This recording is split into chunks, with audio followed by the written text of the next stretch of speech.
আসসালামু আলাইকুম, স্বাগতম বিবিসি সংবাদে। আমি মোহাম্মদ রাকিব। আজকের সব আন্তর্জাতিক খবর নিয়ে হাজির হয়েছি।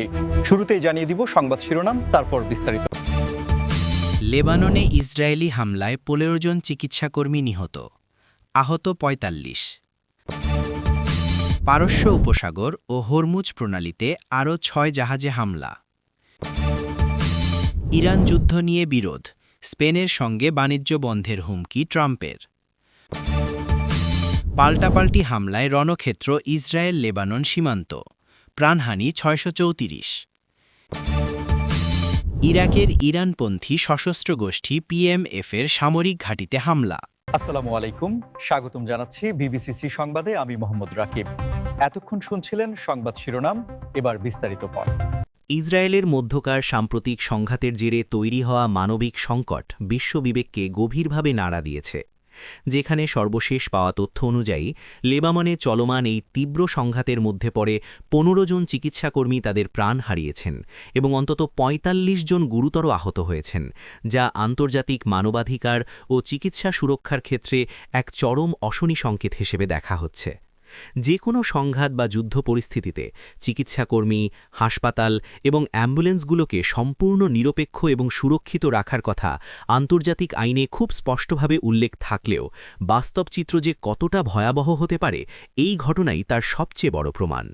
এবং এই ধরনের ঘটনার ফলে লেবাননের মতো একটি দেশে, যেখানে আগে থেকেই অর্থনৈতিক এবং কাঠামোগত নানা ধরনের চ্যালেঞ্জ রয়েছে, সেখানকার স্বাস্থ্য ব্যবস্থা আক্ষরিক অর্থেই ভেঙে পড়ার উপক্রম হয়েছে। সাধারণ মানুষ যারা এই সংঘাতের বলি হচ্ছেন, তারা এখন ন্যূনতম জরুরি চিকিৎসা সেবা পেতেও চরম ভোগান্তির শিকার হচ্ছেন। কারণ একদিকে যেমন চিকিৎসকদের সংখ্যা কমে যাচ্ছে, অন্যদিকে চিকিৎসা সরঞ্জাম এবং ওষুধের তীব্র সংকট দেখা দিচ্ছে, যার ফলে হাসপাতালগুলোতে রোগীদের উপচে পড়া ভিড় সামলাতে গিয়ে হিমশিম খাচ্ছেন বেঁচে থাকা স্বাস্থ্যকর্মীরা, যারা নিজেদের জীবনের ঝুঁকি নিয়েও দিনরাত এক করে কাজ করে যাচ্ছেন। বিশ্ব স্বাস্থ্য সংস্থা এবং রেড ক্রসের মতো আন্তর্জাতিক মানবাধিকার ও স্বাস্থ্য বিষয়ক সংগঠনগুলো এই ঘটনার তীব্র নিন্দা জানিয়ে দ্রুত এই ধরনের হামলা বন্ধের আহ্বান জানিয়েছে। কারণ চিকিৎসাকর্মীদের ওপর আঘাত মানে পুরো একটি বিপর্যস্ত জনপদকে মৃত্যুর মুখে ঠেলে দেওয়া। এবং এই পরিস্থিতিতে আপনিও যদি মনে করেন যে সংঘাতের ময়দানে অন্তত চিকিৎসাকর্মী এবং হাসপাতালগুলোকে যে কোনো মূল্যে নিরাপদ রাখা উচিত, তবে অবশ্যই আমাদের কমেন্ট বক্সে আপনার মূল্যবান মতামত জানাতে ভুলবেন না। এই ধরনের মানবিক সংকট কেবল একটি নির্দিষ্ট অঞ্চলের মধ্যে সীমাবদ্ধ থাকে না, এর মানসিক এবং দীর্ঘমেয়াদী প্রভাব পড়ে পুরো প্রজন্মের ওপর। পারস্য উপসাগর এবং হরমুজ প্রণালীর মতো বিশ্বের অন্যতম গুরুত্বপূর্ণ এবং ব্যস্ততম নৌপথে নতুন করে আরও ৬টি বাণিজ্যিক জাহাজে হামলার ঘটনা আন্তর্জাতিক বাণিজ্য এবং বৈশ্বিক জ্বালানি সরবরাহের ক্ষেত্রে এক চরম উৎকণ্ঠার সৃষ্টি করেছে। কারণ এই হরমুজ প্রণালী দিয়েই বিশ্বের মোট উৎপাদিত তেলের একটি বিশাল অংশ প্রতিদিন পরিবাহিত হয়ে থাকে। আর সেখানে এমন ধারাবাহিক নিরাপত্তা বিঘ্নিত হওয়ার ঘটনা পুরো বিশ্বের অর্থনীতির জন্য একটি বড় ধরনের ঝুঁকির কারণ হয়ে দাঁড়িয়েছে।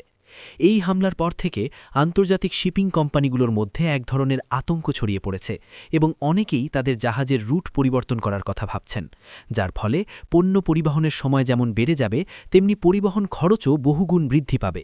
আর এই বর্ধিত খরচের সরাসরি প্রভাব পড়বে বিশ্ববাজারের সাধারণ ভোক্তাদের ওপর, অর্থাৎ জ্বালানি তেল থেকে শুরু করে নিত্য প্রয়োজনীয় প্রতিটি জিনিসের দাম আরেক দফা বেড়ে যাওয়ার এক প্রবল আশঙ্কা তৈরি হয়েছে। নৌ চলাচলের স্বাধীনতা এবং নিরাপত্তা নিশ্চিত করা আন্তর্জাতিক বাণিজ্যের একটি অন্যতম প্রধান শর্ত, কিন্তু পারস্য উপসাগরে বারবার এই ধরনের অজ্ঞাত হামলা প্রমাণ করছে যে সেখানকার নিরাপত্তা ব্যবস্থা কতটা ভঙ্গুর এবং এর পেছনে থাকা ভূরাজনৈতিক কারণগুলো কতটা গভীর, যা আন্তর্জাতিক শক্তিগুলোর জন্য এক বড় চ্যালেঞ্জ হয়ে দাঁড়িয়েছে। সমুদ্রপথে নিরাপত্তা নিশ্চিত করতে ইতিমধ্যে বিভিন্ন দেশের নৌবাহিনী তাদের টহল বৃদ্ধি করেছে এবং বেশ কয়েকটি দেশ যৌথভাবে একটি সামুদ্রিক নিরাপত্তা জোট গঠনের মাধ্যমে এই অঞ্চল দিয়ে চলাচলকারী বাণিজ্যিক জাহাজগুলোকে নিরাপত্তা দেওয়ার চেষ্টা চালিয়ে যাচ্ছে।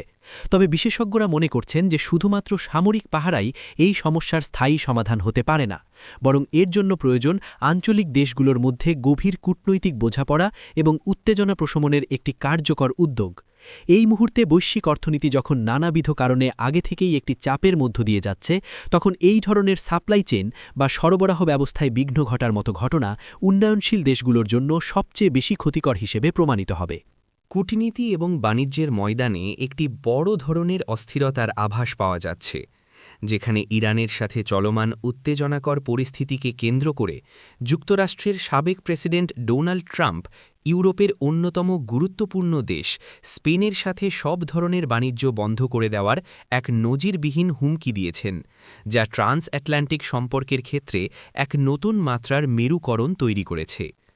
ইরান ইস্যুতে যুক্তরাষ্ট্র এবং ইউরোপীয় ইউনিয়নের দেশগুলোর মধ্যে নীতিগত বেশ কিছু পার্থক্য দীর্ঘকাল ধরেই বিদ্যমান রয়েছে, যেখানে যুক্তরাষ্ট্র সবসময়ই ইরানের ওপর সর্বোচ্চ অর্থনৈতিক এবং রাজনৈতিক চাপ প্রয়োগের পক্ষপাতী। অন্যদিকে ইউরোপীয় দেশগুলো, যার মধ্যে স্পেনও রয়েছে, তারা চায় আলোচনার মাধ্যমে এবং পূর্ববর্তী চুক্তির শর্তগুলো মেনে চলে একটি ভারসাম্যপূর্ণ সম্পর্ক বজায় রাখতে। আর এই মতাদর্শগত পার্থক্যের কারণেই ট্রাম্পের এই ধরনের কড়া হুঁশিয়ারি সামনে এসেছে। ট্রাম্পের এই হুমকির পর স্পেনের পাশাপাশি পুরো ইউরোপীয় অর্থনীতিতেই এক ধরনের শঙ্কার মেঘ ঘনীভূত হয়েছে, কারণ যুক্তরাষ্ট্র স্পেনের অন্যতম বৃহৎ বাণিজ্যিক অংশীদার এবং স্পেন থেকে প্রচুর পরিমাণে কৃষিজাত পণ্য, যন্ত্রপাতি এবং প্রযুক্তি নির্ভর সামগ্রী আমেরিকান বাজারে রপ্তানি হয়ে থাকে। তাই এই বাণিজ্য যদি সত্যিই বন্ধ বা বাধাগ্রস্ত হয়, তবে স্পেনের অর্থনীতি বড় ধরনের ক্ষতির সম্মুখীন হবে এবং অসংখ্য মানুষ তাদের কর্মসংস্থান হারাতে পারে। কূটনীতিতে অর্থনীতিকে হাতিয়ার হিসাবে ব্যবহার করার এই প্রবণতা বর্তমান বিশ্বে খুব সাধারণ একটি বিষয় হয়ে দাঁড়ালেও মিত্র দেশগুলোর মধ্যে এহেন প্রকাশ্য হুমকির ঘটনা বৈশ্বিক রাজনৈতিক স্থিতিশীলতার জন্য খুব একটা ইতিবাচক বার্তা দেয় না, কারণ এর ফলে ইউরোপ এবং আমেরিকার মধ্যে যে দীর্ঘদিনের বাণিজ্যিক ও কৌশলগত জোট রয়েছে তাতে ফাটল ধরতে পারে এবং এই সুযোগে বিশ্বের অন্যান্য পরাশক্তিগুলো এই অঞ্চলে তাদের প্রভাব বিস্তারের সুযোগ পেয়ে যেতে পারে। স্পেনের শীর্ষ নেতারা এবং ইউরোপীয় ইউনিয়নের প্রতিনিধিরা এই হুমকির বিষয়ে এখনও খুব সতর্কতার সাথে তাদের প্রতিক্রিয়া ব্যক্ত করছেন এবং তারা চাইছেন আলোচনার মাধ্যমে এই ভুল বোঝাবুঝির অবসান ঘটাতে। ইসরায়েল এবং লেবানন সীমান্তে গত কয়েক সপ্তাহ ধরে চালা পাল্টাপাল্টি এবং তীব্র হামলায় পুরো সীমান্ত অঞ্চল কার্যত এক ধ্বংসস্তূপে পরিণত হয়েছে, যেখানে এখন পর্যন্ত পাওয়া খবর অনুযায়ী দুই পক্ষের অন্তত ৬৩৪ জনের প্রাণহানির মতো অত্যন্ত মর্মান্তিক এবং হৃদয়বিদারক ঘটনা ঘটেছে, যা পুরো মধ্যপ্রাচ্যের শান্তি এবং স্থিতিশীলতাকে এক সুতোর ওপর ঝুলিয়ে দিয়েছে। এই বিপুল সংখ্যক মানুষের মৃত্যু কেবল একটি পরিসংখ্যান নয়, এর পেছনে রয়েছে শত শত পরিবারের আজীবনের কান্না, স্বজন হারানোর বেদনা এবং নিজেদের সহায় সম্বল হারিয়ে সম্পূর্ণ নিঃস্ব হয়ে যাওয়ার এক করুণ বাস্তবতা, যার ফলে সীমান্ত এলাকার গ্রাম এবং শহরগুলো থেকে হাজার হাজার সাধারণ মানুষ জীবন বাঁচাতে নিজেদের ঘরবাড়ি ছেড়ে অপেক্ষাকৃত নিরাপদ আশ্রয়ের খোঁজে বাস্তুচ্যুত হয়ে মানবেতর জীবনযাপন করতে বাধ্য হচ্ছেন। এই সংঘাতের তীব্রতা এতটাই ভয়াবহ আকার ধারণ করেছে যে সেখানকার স্থানীয় স্কুল, হাসপাতাল, রাস্তাঘাট এবং অন্যান্য বেসামরিক অবকাঠামো প্রায় সম্পূর্ণরূপে ধ্বংস হয়ে গেছে, যার কারণে যুদ্ধ শেষ হওয়ার পরেও এই অঞ্চলের মানুষের স্বাভাবিক জীবনে ফিরে আসতে এবং সবকিছু নতুন করে গড়ে তুলতে দশকের পর দশক সময় লেগে যাবে।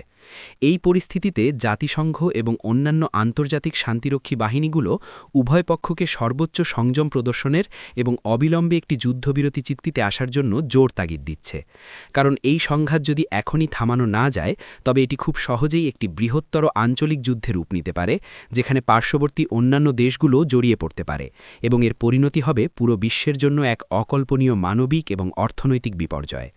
যুদ্ধ কখনোই কোনো সমস্যার স্থায়ী সমাধান আনতে পারে না, বরং এটি কেবল ধ্বংস, ক্ষুধা এবং প্রজন্মের পর প্রজন্ম ধরে চলতে থাকা এক অন্ধ ঘৃণার জন্ম দেয়। তাই এখন সময় এসেছে অস্ত্র নামিয়ে রেখে আলোচনার টেবিলে বসে একটি যৌক্তিক এবং মানবিক সমাধানের পথ খুঁজে বের করার।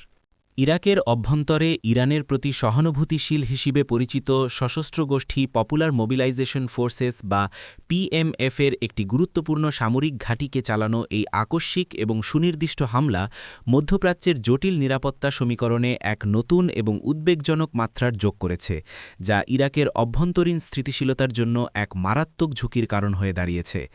ইরাক এমন একটি দেশ যা গত কয়েক দশক ধরে নানাবিধ যুদ্ধ, অভ্যন্তরীণ কণ্ডল এবং বৈদেশিক হস্তক্ষেপের কারণে জর্জরিত, আর সেই দেশের মাটিতে যখন এমন প্রভাবশালী কোনো গোষ্ঠীর ওপর হামলা হয় তখন তা শুধু সেই নির্দিষ্ট গোষ্ঠীর মধ্যেই সীমাবদ্ধ থাকে না, বরং তা পুরো দেশের রাজনৈতিক এবং নিরাপত্তা ব্যবস্থাকে প্রচণ্ডভাবে নাড়িয়ে দেয়। পিএমএফ ইরাকের নিরাপত্তা বাহিনীর একটি অনুমোদিত অংশ হিসেবে কাজ করলেও তাদের সাথে প্রতিবেশী ইরানের গভীর আদর্শিক এবং কৌশলগত সম্পর্ক রয়েছে।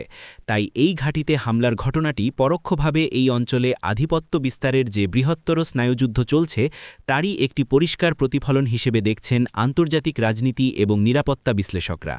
এই হামলার ফলে ইরাক সরকারের জন্য পরিস্থিতি অত্যন্ত নাজুক হয়ে পড়েছে, কারণ একদিকে তাদের যেমন নিজেদের সার্বভৌমত্ব রক্ষা করার চ্যালেঞ্জ রয়েছে, অন্যদিকে তেমনি দেশের ভেতরে থাকা বিভিন্ন সশস্ত্র গোষ্ঠীগুলোকে নিয়ন্ত্রণ করে একটি ভারসাম্যপূর্ণ রাষ্ট্রব্যবস্থা পরিচালনা করার কঠিন দায়িত্ব পালন করতে হচ্ছে। অন্যথায় দেশটিতে আবারও এক ভয়ঙ্কর গৃহযুদ্ধের সূচনা হতে পারে, যা কোনোভাবেই কাম্য নয়। এই ধরনের ঘটনা প্রমাণ করে যে মধ্যপ্রাচ্যে শান্তির পথ কতটা কণ্টকাকীর্ণ এবং সেখানে প্রতিটি ছোটখাটো ঘটনাও কিভাবে আন্তর্জাতিক নিরাপত্তার জন্য বড় ধরনের হুমকি তৈরি করতে পারে।